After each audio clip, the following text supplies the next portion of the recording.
오늘은 우리 예수님께서 아기 새끼를 타시고 예루살렘에 입성하실 때 많은 사람들이 종려나무 가지를 꺾어서 호산나 호산나 우리를 구원하소서 외치면서 우리 예수님을 환영합니다. 우리 주님께서는 이제 예루살렘에 입성하셔서 고난을 당하시고 십자가에 죽으시게 될 것입니다.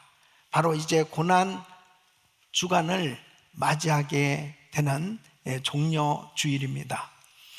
특별히 매년 고난 주간이 되어질 때마다 우리는 주님의 고난 당하심을 묵상하면서 하나님의 은혜를 기억하는 시간을 갖습니다. 주님의 고난 당하심의 그 의미를 바로 깨달으면 하나님의 큰 은혜를 경험할 수가 있어요. 오늘도 우리 주님의 고난 당하심의 그 의미를 깨닫고 큰 은혜를 받는 시간 되시길 예수 이름으로 축원합니다. 주님의 고난 당하심의 최절정은 바로 십자가의 죽으심이었습니다. 예수님께서 십자가의 이 죽으심과 대속죄 일과 이 밀접한 관계가 있어요. 오늘 이 본문에 대속죄일에 대한 말씀을 하고 있는데 레위기 16장에 보면은 대제사장이 대속죄일이 되어지면 이제 이 속죄 제사를 이스라엘 백성들을 위해서 이 이스라엘 백성들의 죄를 대속하기 위한 이 속죄 제사를 드리게 됩니다. 그 속죄 제사를 지성소에 들어가서 드리고 이 백성들은 각자 자기 집에서 하던 일을 멈추고 금식하면서 경건의 그러한 시간을 갖게 되는 용키프루라고 하는 이 속죄일을 지내게 됩니다. 이 하나님께서는 이스라엘 백성들에게 1년에 한 번 반드시 이 대속죄를 지키라 그렇게 명령을 하셨습니다. 그래서 레위기 16장 34절에 보면 이는 너희의 영원히 지킬 규례라. 이스라엘 자손의 모든 죄를 위하여 1년 1차 속죄할 것이니라. 아론이 여호와께서 모세에게 명하신 대로 행하니라. 그래서 종교력으로 보면 7월 10일 날 이 대속죄를 가지게 되는데 대제사장은 반드시 이스라엘 백성들을 위해서 이제 이 속죄 제사를 드리는 이러한 시간을 갖습니다. 그러니까 이스라엘 백성들이 이 대속죄를 통해서 1년간의 죄가 용서함을 받게 되는 것이죠. 근데 오늘 이 본문 말씀에 이 매년 이스라엘 백성들이 지켜오고 있는 이 대속죄일은 장차 오실 예수 그리스도의 예표가 되는 것입니다. 바로 이스라엘 백성들이 그 지은 죄를 해결하기 위해서 대제사장이 이 대속죄일의 제사를 드릴 때 이 제물을 통해서 이 제물을 드림으로 인해서 이제 그 제사를 드리는 것처럼 그 제물 바로 예수 그리스도를 예표하시는데 예수님은 이 땅에 이제 속죄 희생으로 이 제물로 주님을 드려지셨단 말이에요. 그 주님이 희생 제물로 드려짐으로 인해서 완전하고 영원한 그 속죄를 이루셨던 것을 볼 수 있습니다. 여러분, 고난주간을 맞이해서 정말 우리 예수님께서 왜 이렇게 영원한 속죄 제물로 드려지셔야만 하는가? 그 예수님께서 속죄 제물이 되신 이유는 무엇인가? 대속죄일에 바로 이스라엘 백성들이 그토록 자기의 죄를 해결하기 위해서 그 하나님 앞에 제사를 드리는 것처럼 바로 우리는 예수님께서 그 속죄 제물로 드려짐으로 인해서 어떠한 은혜를 입었는지를 살펴보면서 다시 한번 영원한 속죄 제물로 드려진 그 주님의 은혜를 깊이 경험하는 시간 되시기를 예수 이름으로 축원합니다. 첫째는 예수님은 인류의 죄를 영원히 속죄하셨다 하는 것입니다. 여러분, 오늘 이 본문에 히브리서 9장 11절로 12절 보면 그리스도께서 장래 좋은 일에 대제사장으로 오사 손으로 짓지 아니한 곧 이 창조에 속하지 아니한 더 크고 온전한 장막으로 말미암아 염소와 송아지의 피로 아니하고 오직 자기 피로 영원한 속죄를 이루사 단번에 성소에 들어가셨느니라. 히브리서 9장에 보면 이 예수님의 메시아로서 이루신 이 구속의 이 역사를 이스라엘 백성들이 매년 이렇게 속죄 일을 통해서 자신의 이 죄사함을 받는 것과 비교해서 설명을 하고 있는 것을 보게 됩니다. 이 대속죄일에 관해서 이 레위기 16장에 자세하게 설명하고 있는데, 이 대속죄일이 되면 대제사장은 먼저 제사를 드리기 전에 자기의 죄를 해결하기 위해서 이제 수송아지를 속죄제로 드립니다. 그때 번제단 옆에 이 수송아지가 있어요. 그랬을 때 대제사장은 이 수송아지의 머리에 손을 얹고 안수를 하죠. 그러면서 이제 하나님 앞에 회개의 기도를 드립니다. 오 주님, 저는 주님 앞에 죄를 지었습니다. 부정하였습니다. 나와 우리 가정 식구들이 지은 죄를 용서해 주십시오. 저의 기도는 모든 죄와 허물과 부정이 용서받는 것입니다. 모세를 통해 토라 이 율법에 말씀하시기를 이날에 너희를 위하여 속죄하여 너희로 정결케 하리니 너희 모든 죄에서 너희가 여호와 앞에 정결하리라고 하신 말씀을 기억해 주옵소서 하면서 하나님 앞에 회개 기도를 합니다.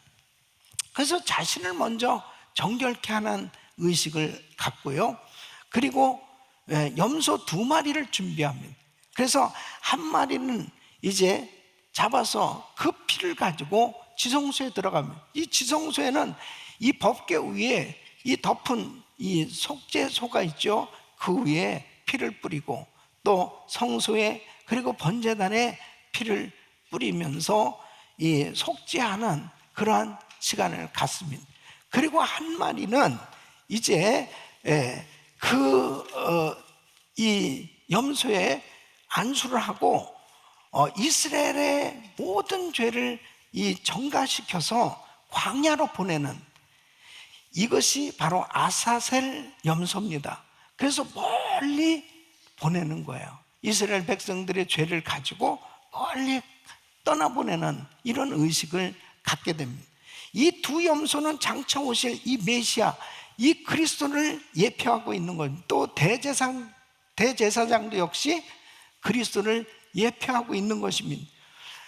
예수 그리스도는 이 2 염소처럼 바로 주님께서 십자가에서 그 피를 흘리시고 그리고 광야로 보내진 이 아사셀 염소처럼 바로 우리의 죄를 다 가져가시게 되는 것이죠.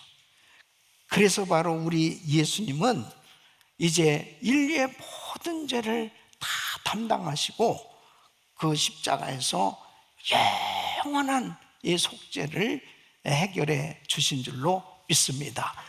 히브리서 9장 12절에 이렇게 말씀하고 있어요. 염소와 송아지의 피로 아니하고 오직 자기 피로 영원한 속죄를 이루사 단번에 성소에 들어가셨느니. 이스라엘 백성들은 그렇게 금식하고 그리고 계속해서 짐승의 피가 흘려져도 그들의 대속죄일은 유효기간이 1년이에요.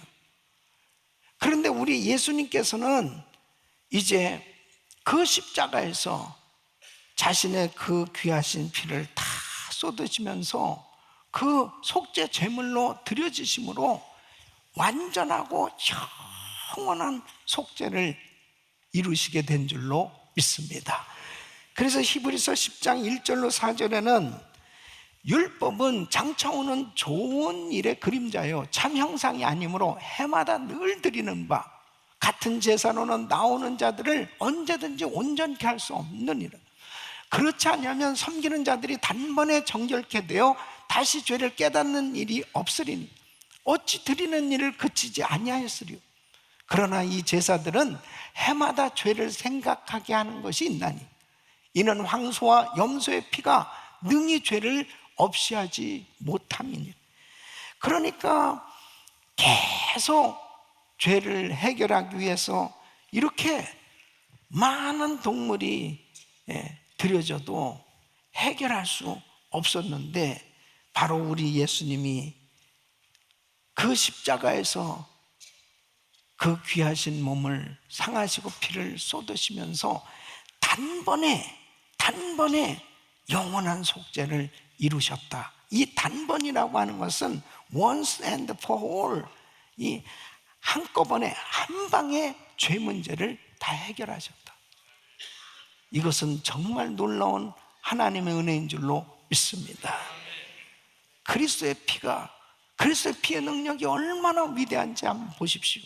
히브리서 10장 16절로 18절 보면 주께서 가라사대 때 그날 후로는 저희와 세울 언약이 이것이라 하시고 내 법을 저희 마음에 두고 저희 생각에 기록하리라 하신 후에 또 저희 죄와 저희 불법을 내가 다시 기억지 아니하리라 하셨으니 이것을 사셨은즉 다시 죄를 위하여 제사 드릴 것이 없느니라. 그러니까 우리 예수님께서 그 귀하신 보혈을 쏟으심으로 단번에 희생제물로 드려지심으로 인해서 이제는 더 이상 그렇게 제사를 드릴 이유가 없이 우리의 모든 죄가 해결됐다는 거예요. 그리고 그 예수의 피를 힘입어서 회개하면 우리 하나님은 그 죄에 대해서 기억지도 아니하시리라. 이 보혈의 능력이 이렇게 위대한 겁니다. 그래서 우리 예수님이 십자가에서 죽으시면서 테텔레스타이 다 이뤘도다. 이제 모든 죄값을 다 지불했다. 이제 다 끝났다. 이제 영원한 속죄가 이루어지셨다고 그렇게 선언하고 있는 것입니다. 우리 사랑하는 성도 여러분, 예수님은 십자가에서 우리의 모든 죄를 해결해 주신 줄 믿습니다. 링컨 대통령이 1863년에 이 미국에 있는 모든 노예들을 다 해방시키는 이 해방하는 선언을 했습니다. 더 이상 미국에 사는 이 노예는 더 이상 노예가 아니에요. 다 해방되었단 말이에요. 그렇게 해방돼서 20년이 지났습니다. 20년이 지나고 난 다음에 만약 어떤 노예였던 사람이 과거에 원래 그 주인을 만났다고 한번 생각해 보세요. 그랬을 때 이 노예가 와, 나를 잡아가지고 다시 노예로 그렇게 만들까? 그래서 도망칠까요? 아니면 왜 나를 이렇게 괴롭힙니까? 하면서 싸울까요? 아니에요. 당당하게 아마 과거에 그 주인을 만나서도 당당했을 것입니다. 왜? 법적으로도 나는 이제 완전히 자유의 몸이 됐기 때문에. 여러분, 바로 남북 전쟁을 통해서 그렇게 많은 군인들의 피가 흘려졌고 그 승리의 대가로 이 노예가 해방되어지는 이 놀라운 그러한 은혜를 경험했다면 바로 우리 예수님께서 그 십자가에서 우리의 모든 죄를 담당하시고 죽으심으로 우리에게 있었던 모든 죄가 다 속죄함을 받는데 영원한 속죄함을 받게 된 줄로 믿습니다. 이것은 놀라운 축복이에요. 그래서 로마서 4장 7절로 9절에 이렇게 말씀합니다. 그 불법을 사하심을 받고 그 죄를 가리우심을 받는 자는 복이 있고 주께서 그 죄를 인정치 아니하실 사람은 복이 있도다 한과 같은 그런즉 이 행복이 할례자에게는요 혹 무할례자에게는 대저 우리가 말하기를 아브라함에게는 그 믿음을 의로 여기셨다 하느니, 여러분, 우리 성도가 정말 누리는 그 행복 가운데 최고의 행복은 죄사함 받은 행복입니다. 죄사함 받은 것보다 더한 행복은 없어요. 여러분, 죄를 가지고 어떻게 사람들이 행복을 누릴 수 있겠습니까? 그 죄로 인해서 하나님과 관계가 단절되었고 하나님과 화목을 누릴 수 없었어요. 그런데 예수님이 십자가에서 피를 흘리심으로 영원한 속죄를 허락해 주심으로 인해서 예수의 피를 힘입고 우리는 하나님과 화목하게 되었고 하나님과 친밀한 교제를 갖게 되었고 죄에서 해방되어 진정한 자유함을 누리게 된 줄로 믿습니다. 그래서 로마서 5장 1절로 2절에 이렇게 말씀하죠. 그러므로 우리가 믿음으로 의롭다 하심을 얻었습니다. 우리 주 예수 그리스도로 말미암아 하나님으로 더불어 화평을 누리자. 또한 그로 말미암아 우리가 믿음으로 서 있는 이 은혜에 들어감을 얻었으며 하나님의 영광을 바라고 즐거워하느니라. 사랑하는 성도 여러분, 우리는 예수님의 속죄제물, 예수님이 속죄제물 되셔서 우리가 그 주님을 의지하고 주님의 보혈 공로로 인해서 완전히 죄사함 받게 되었고 죄에서 해방된 겁니다. 그래서 우리는 이렇게 외칠 수 있어요.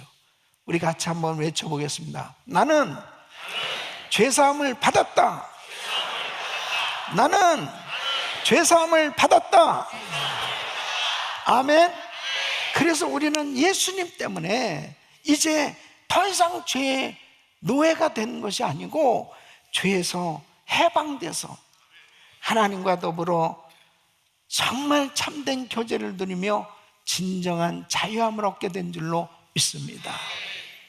두 번째는 예수님의 속죄는 그 효력이 영원할 뿐더러 완전하다는 것입니다. 여러분, 오늘 히브리서 9장 13절로 14절 우리 같이 한번 읽어보겠습니다. 시작. 염소와 황소의 피와 및 암송아지의 죄로 부정한 자에게 뿌려 그 육체를 정결케 하여 거룩케 하거든 하물며 영원하신 성령으로 말미암아 흠없는 자기를 하나님께 드린 그리스도의 피가 어찌 너희 양심으로 죽은 행실에서 깨끗하게 하고 살아계신 하나님을 섬기게 못하겠느냐. 여러분, 옛 언약의 율법은 해마다 속죄를 통해서 이제 동물을 계속 희생 제물로 드리는 이 제사를 통해서 하나님께 나가는 거예요. 자, 그렇게 희생 제물을 통해서 하나님께 나갈 때는 어떻습니까? 외형적으로는 나 제사함 받았다. 왜냐하면 제사를 드렸으니까요. 그런데 양심은 어때요? 에? 그 양심은 외적인 조건은 바로 정결한 것 같은데 자기 속은 온전치 못한 거예요. 양심의 죄 문제는 해결되지 못한 거예요.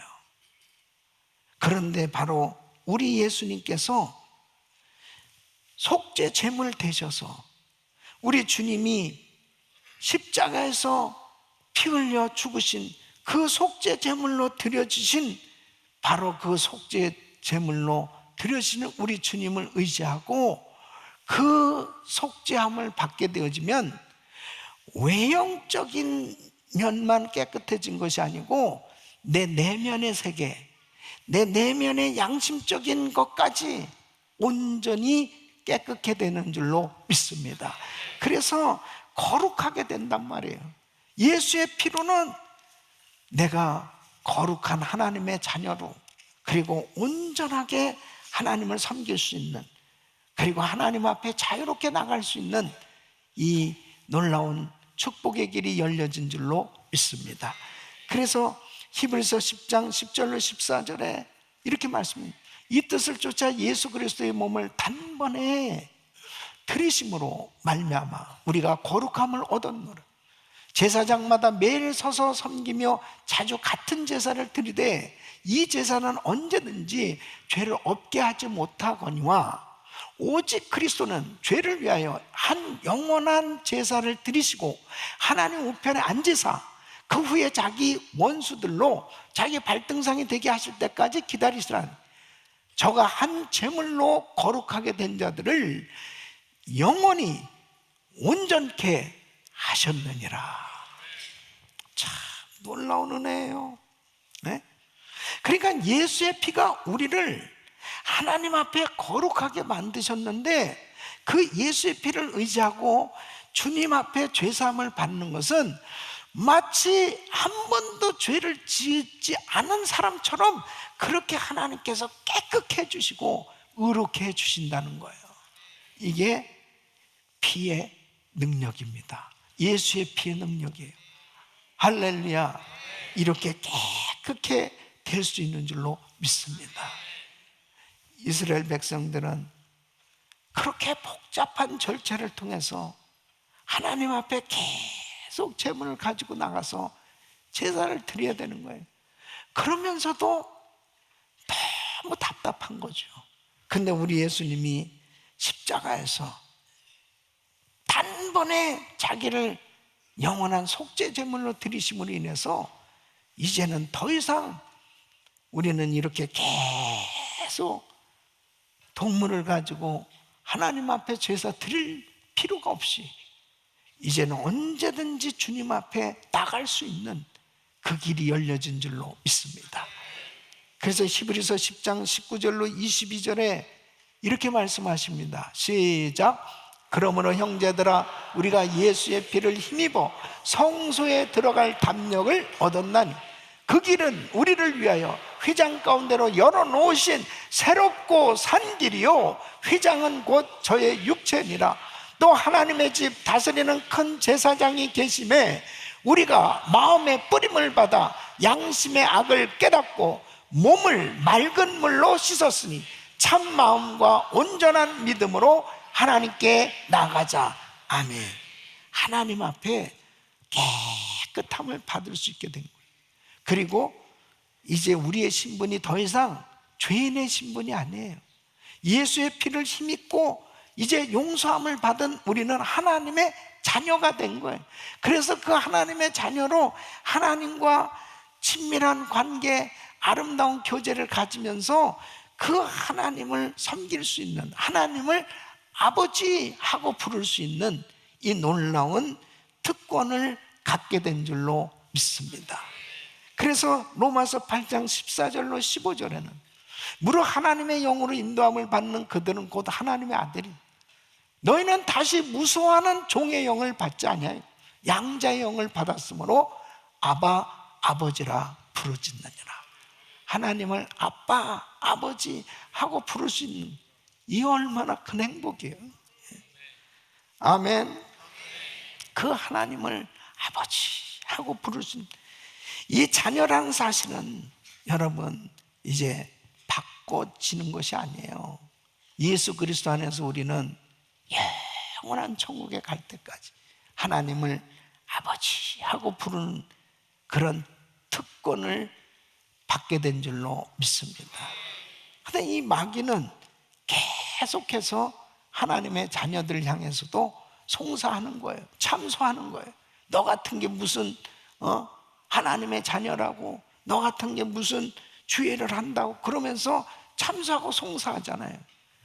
그럴 때마다 로마서 8장 33절로 34절 이렇게 담대하게 외칠 수 있어야 됩니다. 시작. 누가 능히 하나님의 택하신 자들을 송사하리요, 의롭다 하신 이는 하나님이시니 누가 정죄하리요. 죽으실 뿐 아니라 다시 살아나신 이는 그리스도 예수시니 그는 하나님 우편에 계신 자요, 우리를 위하여 간구하시는 자신이라. 아멘. 하나님의 자녀는 담대하게 이 세상을 향해서, 마귀를 향해서 이렇게 선포할 수 있어야 돼요. 로마서 8장 31절로 32절 37절 시작. 그런즉 이 일에 대하여 우리가 무슨 말하리요. 만약 하나님이 우리를 위하시면 누가 우리를 대적하리요. 자기 아들을 아끼지 아니하시고 우리 모든 사람을 위하여 내어주신 이가 어찌 그 아들과 함께 모든 것을 우리에게 은사로 주지 아니하시겠느냐. 그러나 이 모든 일에 우리를 사랑하신 이로 말미암아 우리가 넉넉히 이기느니라. 아멘. 네. 여러분, 마틴 루터는 종교개혁을 하다가 엄청난 핍박을 받습니다. 뭐 상상할 수 없는 그런 고통스러운, 거의 죽음 직전에 갈 만큼 그런 위기도 많이 겪었어요. 하루는 꿈을 꾸게 됐는데 마귀가 나타난 거예요. 그래서 마귀가 책을 하나 가지고 옵니다. 이 책은 마틴 루터가 어려서부터 자라오면서 지은 죄를 기록한 책입니다. 마귀가 마틴 루터한테 이것이 사실이냐, 이것이 네 책이냐, 사실이냐. 마틴 루터는 그것을 보는 순간에 막 낙심이 되는 거예요. 다운이 되는 거예요. 그때에 하나님의 음성이 들려집니다. 그리스도의 보혈이 너의 죄를 깨끗이 씻었느니라.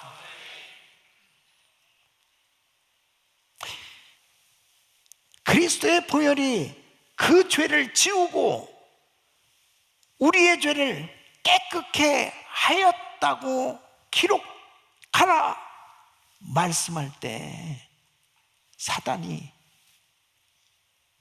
혼비백산하고 도망가게 되는 거예요.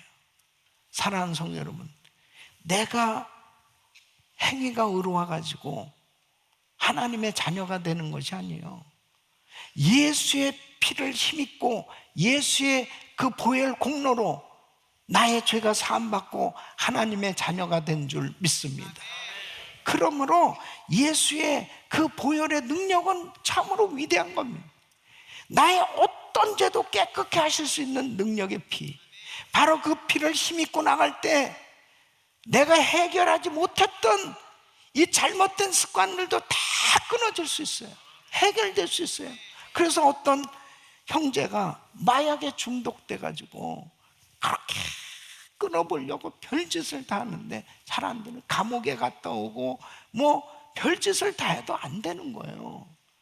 그러던 이 형제가 예수를 믿고 이 보혈의 능력을 확신하게 되게, 이 은혜를 경험하고 성령 충만을 받게 되었을 때 그렇게 지긋지긋하게 자기를 괴롭혔던 이 중독에서 해방되게 됐다는 거예요. 그는 이렇게 외칩니다. 이 마약 중독의 반대는 성령 충만이다. 정말 성령 충만, 주님의 보혈을 의지하고 성령 충만 받게 됐을 때 나를 그렇게 괴롭혔던 원수 마귀가 일곱 길로 떠나가고 그 중독에서 자유함을 얻게 됐다는. 사랑하는 성도 여러분, 나를 죄의 유혹에서 자유케 될 수 있는 것, 승리할 수 있는 것은 보혈을 의지할 때 승리하는 줄 믿습니다. 보혈의 능력만이 어떤 죄도 물리치고 어떤 원수 마귀의 참수와 송사도 물리치고 승리할 수 있는 줄로 믿습니다. 그러므로 우리 성도들 가운데 지금 내 힘으로 해결할 수 없는 그런 정말 잘못된 습관 때문에 고통하고 있는 성도는 보혈의 능력을 의지하고 예수의 피를 담대히 의지하고 원수 마귀를 물리치고 승리할 수 있기를 예수 이름으로 축원합니다. 세 번째는 예수님의 희생 제사로 우리는 영생과 하늘나라의 기업을 얻게 된 것입니다. 예수의 피로 꽉 닫힌 이 천국문이 확 열려지게 된 겁니다. 자, 히브리서 9장 15절에 이렇게 말씀하십니다. 이를 인하여 그는 새 언약의 중보니 이는 첫 언약 때의 범한 죄를 속하려고 죽으사 부르심을 입은 자로 하여금 영원한 기업의 약속을 얻게 하려 하심이니라. 예수의 피로 속죄받은 이 구속받은 하나님의 자녀들은 이제 하늘에 속한 자가 됐어요. 영원한 천국에서 영생을 누릴 수 있는 하늘 기업을 얻은 이 상속자로 살아갈 수 있게 된 줄로 믿습니다. 그러니까 정말 우리가 이 세상에 살고 있어도 우리는 이제 영원한 천국문이 열렸다니까. 그래서 그 영원한 천국에서 살 그 소망 가운데 살아갈 수 있게 됐다는 것은 어마어마한 축복이에요. 우리 예수님은 지금 우리가 영원한 천국에서 살 그 집을 마련하고 계세요. 우리 집사님들의 집을 마련하고 계시고, 권사님들, 장로님들 집을 지금 마련하고 계십니다. 제 집은 좀 크게 마련하고 계십니다. 요한복음 14장 1절로 3절에 이렇게 말씀하셨습니다. 너희는 마음에 근심하지 말라. 하나님을 믿으니 또 나를 믿어라. 내 아버지 집에 거할 곳이 많도다. 그렇지 않으면 너희에게 일렀으리니 내가 너희를 위하여 처소를 예비하러 가노니 가서 너희를 위하여 처소를 예비하면 내가 다시 와서 너희를 내게로 영접하여 나 있는 곳에 너희도 있게 하리라. 믿습니까? 그 처소가 다 준비되면 우리 예수님 오신다니까요. 자, 그렇다면 우리가 어떻게 살아야 되겠어요? 만일 내가 지금 살고 있는 집이 다음 달이면 이제 다 허물고 그곳에 새 건물을 지어야 되는 그런 사정이라면, 여러분, 그런 상황을 알면서도 집을 새로 수리하고 리모델링 하겠다고 그러겠습니까? 그리고 뒷정원에다 꽃을 심고 나무를 심고 그러면서 살겠어요? 예? 내가 살 집을 마련하는 것이 그게 지혜잖아요. 여러분, 주님 오시면 이 땅은 다 불로 없어질 땅이에요. 이 땅은 다 없어지고 새하늘과 새 땅, 새 예루살렘이 우리에게 주어집니다. 우리가 살 곳은 영원한 천국이에요. 그렇다면 내가 살 그 영원한 천국에 투자하면서 사는 거, 그 영원한 천국에서 받을 그 상급, 하늘나라 기업을 정말 사모하면서 그 나라를 위해서 사는 삶이 그게 지혜 아닐까요? 예? 내가 이 세상을 떠나는 순간에 오늘 눈을 감는다면 내가 이 땅을 위해서 이 땅에서 그렇게 중요하게 여기는 돈과 명예와 권세와 영광과 이 세상의 모든 것들은 다 어떻습니까? 나에게 도움이 하나도 안 돼요. 나에게 유익이 하나도 안 되는 거예요. 왜? 눈을 감는 순간에 이 땅에 있던 것들은 다 놓고 이제 가는 거예요. 그렇다면 무엇을 위해서 사는 것이 지혜일까요? 이제 우리는 주님이 이렇게 희생 제물 되셔서 나에게 영원한 생명을 주셨는데, 그리고 분명한 영생과 하늘나라의 기업을 우리에게 허락해 주셨다면, 이제는 정말 그 속죄의 피로 죄사함 받고 하나님의 자녀로 살아가는 나로서는 하나님의 나라를 위해서 사는 인생, 가장 복된 인생이 되는 줄로 믿습니다. 그래서 로마서 8장 18절에 이렇게 말씀하십니다. 생각건대 현재의 고난은 장차 우리에게 나타날 영광과 좋게 비교할 수 없도다. 사도 바울은 복음을 전하다가 감옥에 갇혔고 매를 맞고 그리고 순교를 당하게 됩니다. 만일 예수님 때문에, 복음 전하기 때문에, 예수 그리스도 그 주님의 그 귀한 사역을 감당하기 때문에 당하는 그 고난이, 그 영원한 천국이 주어지지 않는다면 얼마나 허무한 그런 삶이 되겠습니까? 그런데 사도 바울은 예수님 때문에 당하는 이 고난은 장차 우리에게 나타날 영광과는 촉히 비교할 수 없다는 거예요. 내가 받을 그 면류관, 그 상급을 바라보니까 이 땅에서 예수님 때문에 당하는 그 고난, 오히려 감사할 수 있다는 거죠. 사랑하는 성도 여러분, 요즘 선교지는 참 어렵습니다. 우리 많은 선교사님들, 또 현지 사역자들, 그리고 현지에서 예수 믿기 때문에 참 말할 수 없는 핍박과 어려움을 겪는 그런 일들이 곳곳에서 벌어지고 있습니다. 만약 예수님 때문에 그 당하는 그 어려움, 예수님 때문에 당하는 그 고난, 그것이 그 영원한 하나님의 나라가 믿어지지 않는다면, 그 영원한 하나님의 나라가 없다면 그 고난이 무슨 의미가 있겠습니까? 그러나